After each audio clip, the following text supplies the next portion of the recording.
Alcemos nuestra mirada y veamos un nuevo horizonte. Es tiempo de volver a la palabra, de buscar con sinceridad, de renovar nuestra fe y entender el corazón de Dios, y recordar las promesas que aún siguen vivas. Un tiempo con Dios. Bienvenidos a Cielo Abierto.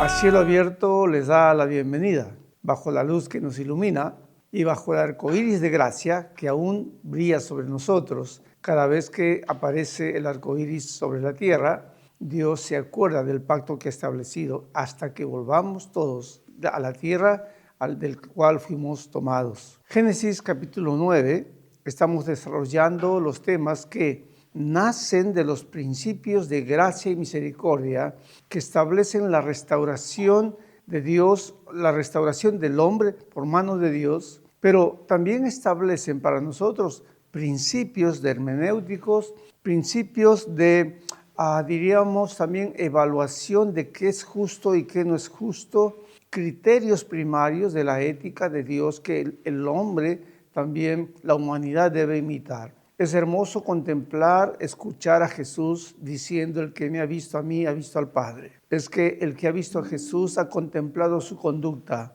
ha contemplado sus palabras. Y de eso hablaban los fariseos, de eso hablaban los judíos, la gente que lo veía, que le oía y también que atendía las cosas que hacía. Decían: Él es diferente porque habla, su doctrina es diferente, porque habla de modo que los otros no hablan. Jesús, cuando hablaba, era respaldado por sus acciones. Esa es la doctrina verdadera. Es la doctrina que Dios habló, es la palabra que Dios habló y estableció, pero hecha realidad como actos desarrollados por la humanidad, por los hombres que pretenden caminar en justicia. Qué hermoso es entonces escuchar y ver a partir ya desde el Génesis estos principios que Dios va estableciendo para la humanidad. Las acciones de Dios se van convirtiendo en ley para nosotros. El que ama a Dios debe amar a los hombres tal como Dios le ama también. Así que no hay ley establecida como la del libro de Levítico, como al pueblo de Israel, a quien Dios tuvo que instruir porque ellos habían desatendido y se habían apartado, distanciado de Dios mismo. De modo que Dios tiene que reinstruirlos. Pero aquí está Dios tomando en cuenta a Noé y celebrando un nuevo pacto. Muy bien, lo que tenemos entonces en el capítulo 9, en el versículo 17 del libro de Génesis, dijo pues Dios a Noé: esta es la señal del pacto que he establecido entre mí y toda carne, dice, sobre la tierra. Dios es soberano sobre la historia. Dios es quien establece el pacto entre Él y toda carne. Dios a sí mismo se obliga, Dios a sí mismo hace un juramento y pone una señal. Y ese pacto establecido está con verbo perfecto. Ya no es un verbo en proceso, un verbo imperfecto, sino no es una promesa. Ahora Dios está estableciendo en sí mismo un pacto, dice, entre mí y toda carne, sobre la tierra. Cuando contemplamos en el libro de Génesis el primer pacto que Dios hace con los hombres, tenemos que recordar que en el capítulo 6, también en el versículo 18, antes del diluvio, Dios había expresado a Noé: mas estableceré mi pacto contigo y entrarán en el arca tú y tus hijos. Es decir, hay una promesa del pacto previo al diluvio. Lo que diríamos nosotros es una promesa antes del diluvio, no antediluviana.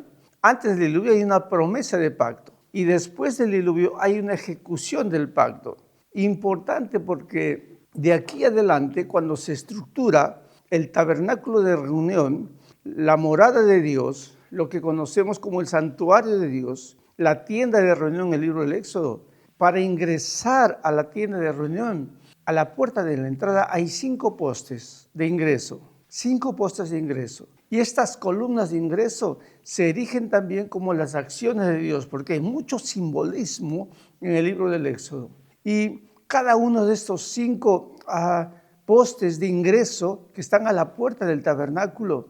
Después del altar del sacrificio está también el lavacro, que donde tenía que lavarse el sacerdote, y entonces se enfrenta a 4 postes. Y en todo el Antiguo Testamento, contando este también pacto prediluviano, se cuentan 5 pactos de parte de Dios, hasta el día en que Jesús dice: este es mi nuevo pacto, ya terminando, ¿verdad?, el ingreso para el tabernáculo de reunión, el 5º pacto. A lo largo de todo el Antiguo Testamento se desarrolla y Jesús culmina los pactos de Dios con el hombre, celebrando él el pacto en su carne y en su sangre. Y todo está simbolizado en el libro del Éxodo. Imagínense entonces contemplar la historia de la redención, contemplar los hechos de Dios en esta esfera amplia desde el Génesis a los Evangelios y el Apocalipsis. Por eso es importantísimo poder desarrollar los contenidos teológicos también de las acciones de Dios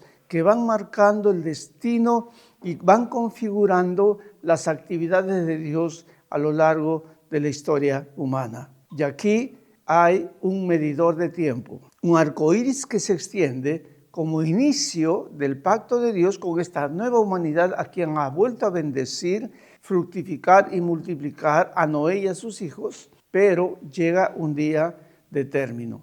Y como hemos establecido también, entonces, de aquí para adelante hay en la palabra de Dios, hay en lo que estamos nosotros ahora desarrollando en Génesis capítulo 9, versículo 17 en adelante, hay de parte de Dios una temporalidad, una determinación donde Dios con libertad y con mucho amor se va a acercar a los hombres en sus acciones para restaurar la humanidad. Esto no quiere decir que Dios va a irrumpir y va a obligar a todo el mundo o va a cambiar la situación por su poder. Dios siempre va a esperar que la voluntad, el libre albedrío del hombre, la humanidad, las naciones, los pueblos, las etnias se conviertan a Dios y dejen de caminar de espaldas a Dios. Mientras Él va haciendo acciones de gracia, Dios va a esperar que el hombre sea sensible y se vuelva a Dios. Dios va buscando amigos en la tierra. Dios va buscando siervos en la tierra. Dios va buscando siervas en la tierra. Dios va buscando mujeres que tomen en su gestación la misión para formar hijos que le den a la serpiente. Dios va buscando varones que se formen, que se críen bajo la tutela de padres que también sean formados para darle en la cabeza a la serpiente. Dios va buscando que en generaciones y generaciones alguien como Noé, que camina con Dios, que es recto en su corazón, que es como Dios dice, ¿verdad? Perfecto, pero también es justo. Hace las acciones que Dios hace. Un hombre que tenga amplitud de corazón para hacer moradas para otros y que todo lo que haga, lo haga pensando en los que vendrán, en los que aún no han nacido. Estimado hermano, estimada hermana, padre de familia, madre de familia, amigo, joven, niño, que estás en este momento vinculado a esta señal. Dios espera de nosotros que todas las acciones que tú haces, que yo hago, que nosotros hagamos, sea seculares o sean religiosos, sea pensando en que nuestras acciones tendrán efecto hacia los que aún no han nacido, hacia los que aún no conoces, tendrán efecto por generaciones. Hemos sido llamados por Dios para establecer bendición en la tierra. Y mientras el arco iris se dé, oportunidad tenemos en la gracia de Dios. Ahora vamos a contemplar cómo desde este primer pacto de parte de Dios con el arco iris como señal puesta, Jesús también va a revelar su actividad escatológica que Él está desarrollando, pero también va a revelar los eventos que han de venir. Y luego vamos a contemplar en el libro de Apocalipsis las determinaciones de parte de Dios, cómo ejecutan los ángeles las acciones cuando ya también el tiempo ha terminado y la conclusión de este pacto. A cielo abierto queremos contemplar en el Evangelio de Mateo en el capítulo 24. Tras la pregunta de los discípulos a Jesús, ¿y cuándo serán estas cosas y cuándo será el fin de los tiempos? Entonces Jesús toma pie para volver a los eventos del primer pacto con Noé y el arco iris. Dice Mateo capítulo 24, versículo 27. Porque como el relámpago que sale del oriente y se muestra hasta el occidente, así será también la venida del Hijo del Hombre. Es decir, una luz que brilla y luego, ¿no es cierto?, cubre toda la tierra y empieza a brillar. Porque donde quiera que estuviese, dice, el cuerpo muerto, allí se juntarán las águilas. Es decir, no habrá lugar que no esté cubierto, diríamos, por la iluminación que trae el Señor a todo espacio, aún donde hay configurado muerte, aún donde hay configurado oscuridad, todo espacio será cubierto porque la luz que sale como relámpago cubrirá de oriente a occidente. E inmediatamente, dice, después de la tribulación de aquellos días, el sol se oscurecerá y la luna no dará su resplandor. Interesante e importante, porque para que el arco iris se mantenga en el cielo, para que la lluvia se dé, para que se ilumine y se refracte el arco iris, es necesario la luz del sol, es necesario, ¿verdad?, aún la luz de la luna. Y dice, en aquellos días el sol se oscurecerá y la luna no dará su resplandor. Esto está diciendo Jesús, que este es el tiempo del fin del arco iris, es el tiempo en que termina esta gracia, esta oportunidad que Dios le ha dado a los hombres para ser restaurado. Y las estrellas caerán del cielo y las potencias de los cielos, dice, serán conmovidas. Entonces también el firmamento ya empieza a ser destruido. Y dice el versículo 30 de Mateo 24, entonces aparecerá la señal del Hijo del Hombre en el cielo. Y entonces lamentarán todas las tribus de la tierra, las naciones, las etnias, los pueblos lamentarán y verán al Hijo del Hombre viniendo sobre las nubes del cielo con poder y gran gloria. ¿Por qué se lamentan las tribus, las etnias? Porque durante el tiempo que Dios estableció de gracia, el tiempo que Dios estableció para que la humanidad se restaure, después de todas las acciones que Dios ha hecho, incluso ya es tarde, ya el Señor está llegando y dice entonces, Él viene sobre las nubes con poder y gran gloria. En el firmamento se ve la señal. Y luego dice en el versículo 31 que los ángeles toman acción y enviará sus ángeles con gran voz de trompeta. Importantísimo, porque en el Apocalipsis encontramos ángeles que también tocan 7 trompetas. Es un llamado que hace el Señor para reunir a sus escogidos. Vamos a ir tomando lectura a Mateo capítulo 24, porque de aquí en adelante también dice en el versículo 37, mas como en los días de Noé, así será la venida del Hijo del Hombre. Porque como en los días antes del diluvio, estaban corriendo y bebiendo y casándose y dando en casamiento hasta el día en que Noé entró en el arca. Y no entendieron hasta que vino el diluvio y se los llevó a todos. Así será también la venida del Hijo del Hombre. Jesús le está diciendo a los discípulos que por más acciones de gracia y misericordia que Dios va a desarrollar hasta estos tiempos ya, ¿verdad?, finales, donde el pacto de Dios que ha jurado está con ellos mientras el arco iris está sobre las nubes. Pero entonces el sol pierde su fuerza, la luna pierde su fuerza. Y entonces, como en los días de Noé, dice, de la misma manera como Dios mandó el diluvio, pero dijo ahora que no mandará diluvio, pero entonces si no manda el diluvio, el final será con fuego. Jesús no lo dice, pero está establecido que no será con agua. Ahora, lo que entendemos aquí es que la actividad humana se mantiene tal cual, ¿no es cierto?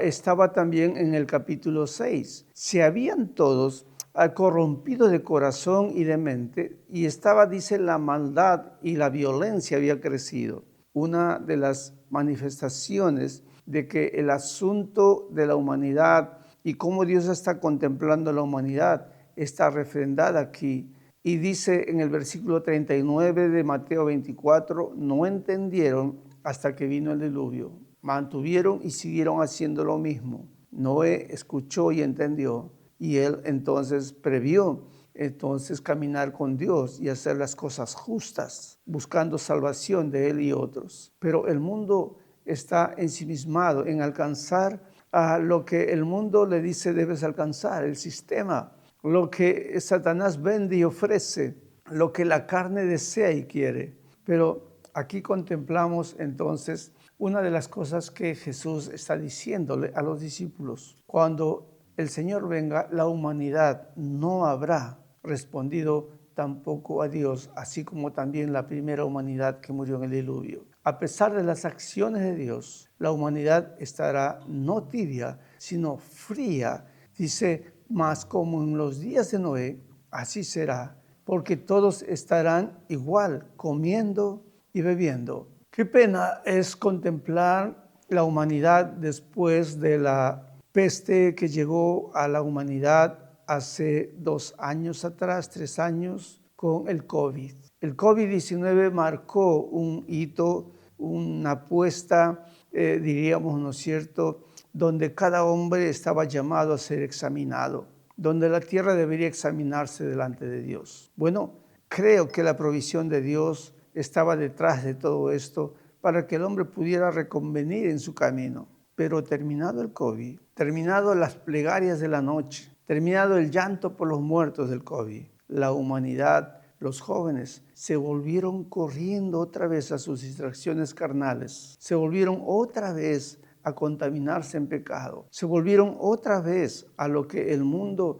está en alguna manera ofreciéndoles. Así será, dice. Y lo peor, que esto no es que se va deteniendo, sino que va a ir subiendo, va a ir aumentando, va a ir degradándose el hombre, va a ir corrompiéndose tras no oír la palabra de Dios. Y aquí el papel de la iglesia. Y aquí el papel de la iglesia. Porque a Israel se le dio este fin, esta prédica. Pero ahora la iglesia está llamada a ser sal y luz de la tierra. Y entonces la iglesia está llamada a mantener un camino, ¿verdad? Una prédica que no termine en un desvío a la humanidad, sino que comprenda más bien el corazón de Dios y pueda alcanzar la verdad de Jesucristo a toda la humanidad. Dice el pasaje, no entendieron hasta que vino el diluvio y entonces Dios llevó a todos. Así será también la venida del Hijo del Hombre. Ahora, contemplemos entonces lo que expresa Jesús, que el cielo y la tierra pasarán, mas sus palabras no pasarán. Y que debemos aprender de la higuera, dice, cuando está su rama ya tierna y brotan las hojas, sabed que también el verano está cerca. La violencia ha crecido. Israel tiene muchas de las profecías cumplidas y el cielo y la tierra están pronto ¿a qué? A pasar. Jesús dijo en el versículo 34 del capítulo 24, de cierto os digo que no pasará esta generación hasta que todo esto acontezca. Y está contemplando a Israel y está contemplando al mundo gentil y los llama a ambos una sola generación. No pasará esta generación hasta que todo esto acontezca. De modo que Jesús puede contemplar el pacto de Dios con Noé y puede ahora también contemplar las cosas que van a suceder y acontecer y de modo cómo se desarrolla la historia. ¿Cuál es el papel de la iglesia? ¿Cuál es nuestro papel? ¿Cómo debemos nosotros responder a Dios? ¿Cómo nosotros estamos llamados hacia que el mundo se vuelva a Dios? ¿Cómo estamos llamados en Jesucristo tras estas noticias que le ha dado a la iglesia, a los discípulos, para que en este tiempo se establezcan con un corazón perfecto y un corazón justo? ¿Cómo imitar las acciones de Dios? Predicadores, iglesias, confesiones, humanidad, escuelas, servicio activo, liderazgo. ¿Cómo imitar las acciones de Dios? En tu corazón, tras tus acciones, el amor a Dios debe ser por sobre todas las cosas y el amor al prójimo. Nada debes hacer, nada debemos hacer con un individualismo, nada debemos hacer con un criterio de ganar gloria para nosotros, sino que otros alcancen la gloria de Cristo. Lo que ya Dios te dio, que otros puedan también recibirlo. ¿Qué dijo Jesús? Misericordia quiero y no sacrificios. Que en tu corazón se siembre y se establezca la misericordia de Dios. Que en nuestros corazones, en nuestro trabajo, se establezca la misericordia de Dios. Amado Padre, queremos darte gracias porque has puesto señal para nosotros en el cielo. Pero también, amado Padre, nos has dado señal de cómo terminarán, Señor, los tiempos y en qué circunstancias será también el retorno de Jesucristo y en qué circunstancia terminará este pacto que hiciste con Noé. No habrá más tiempo, más oportunidad, amado Dios, para regenerar nuestros corazones y para que la humanidad, las etnias, las razas, Señor, que dice tu noticia, se lamentarán cuando venga el Señor Jesús por segunda vez. Señor, que esto no ocurra así, amado Dios. Oramos, Padre, para que las noticias del cielo encaminen nuestros esfuerzos y nuestra oración y nos combine como iglesia, como cuerpo de Cristo, como hijos de Dios, como amigos del cielo, a construir un cielo para todos, a construir un cielo, Señor, para muchos, aún para los que no han nacido. Señor, quita todo egoísmo de nuestra vida, quita todo homicidio de nuestra vida, quita, Señor, toda mentira de nuestra vida. Señor, crea en nosotros un corazón nuevo, un corazón justo, una iglesia justa, con un corazón nuevo para estos tiempos de gran avivamiento, por la gracia de Jesucristo y el Espíritu Santo. Amén. El mundo a veces parece estar en una profunda oscuridad. La Biblia llama a esta oscuridad pecado y sombra de muerte. Sin embargo, Dios no nos abandonó en esta oscuridad. Desde hace mucho tiempo, prometió una gran luz que vencería la oscuridad. La luz de Cristo es como un faro en nuestra vida. Ilumina nuestro camino, nos permite conocer el verdadero rostro de Dios, expulsa la oscuridad que hay en nosotros y nos da verdadera libertad y vida. ¿Está tu vida en la oscuridad en este momento? Mira hacia la luz de Cristo. Esa luz nunca se desvanece y nos guía al reino de la vida eterna.